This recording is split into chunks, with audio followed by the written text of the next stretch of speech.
हाल जे update આવી રહી છે ઉત્તર લાઈવમાં બે ડ્રોન દેખાયા છે। જેસલમેરમાં 4 તો બે ડ્રોન ફલોદીમાં જોવા મળ્યા છે। જમ્મુમાં પણ ડ્રોનથી હુમલાનો પ્રયાસ તો ફિરોજપુરમાં પણ અને અમૃતસરમાં પણ ડ્રોન હુમલાના પ્રયાસ। જેસલમેરમાં 4 ડ્રોન દેખાયા છે।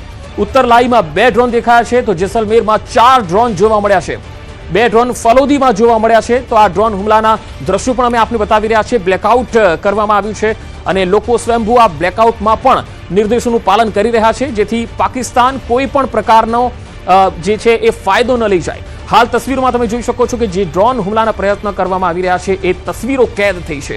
પોખરણમાં, અમૃતસરમાં, ફિરોજપુરમાં અને જમ્મુમાં આ તમામ જગ્યાએ વિસ્ફોટોના અવાજ અને ડ્રોન હુમલાના પ્રયાસ પાકિસ્તાન તરફથી કર્યા છે। ભારતીય સેના અને એર ડિફેન્સ સિસ્ટમ લગાતાર તેને તોડી પાડી રહી છે, જડબાતોડ જવાબ આપી રહી છે। પાકિસ્તાનની આ નાપાક હરકત અને પાકિસ્તાન બાજ આવે એવું લાગતું નથી અને પાકિસ્તાન યુદ્ધની સ્થિતિમાં લઈ જવા માટે જવાબદાર કહેવાય, કારણ કે આ પાકિસ્તાન જે છે એ કંગાળની સ્થિતિમાં છે, દેવાળીયો દેશ છે અને તેણે આજે પણ તેના ટ્વિટર હેન્ડલ પર તમે જોયું હશે તો પાકિસ્તાનના જે આર્થિક સલાહકાર વિભાગનું જે ટ્વિટર હેન્ડલ છે તેમાં પાકિસ્તાન દુનિયાના દેશો પાસેથી લોનની સહાય માંગી રહ્યો છે। એ પાકિસ્તાન હજુ પણ સુધરવાનું નામ નથી લઈ રહ્યો અને તેના દેશને મને લાગે છે કે તેના દેશને કંગાળ સ્થિતિમાં લાવીને જ રહેશે।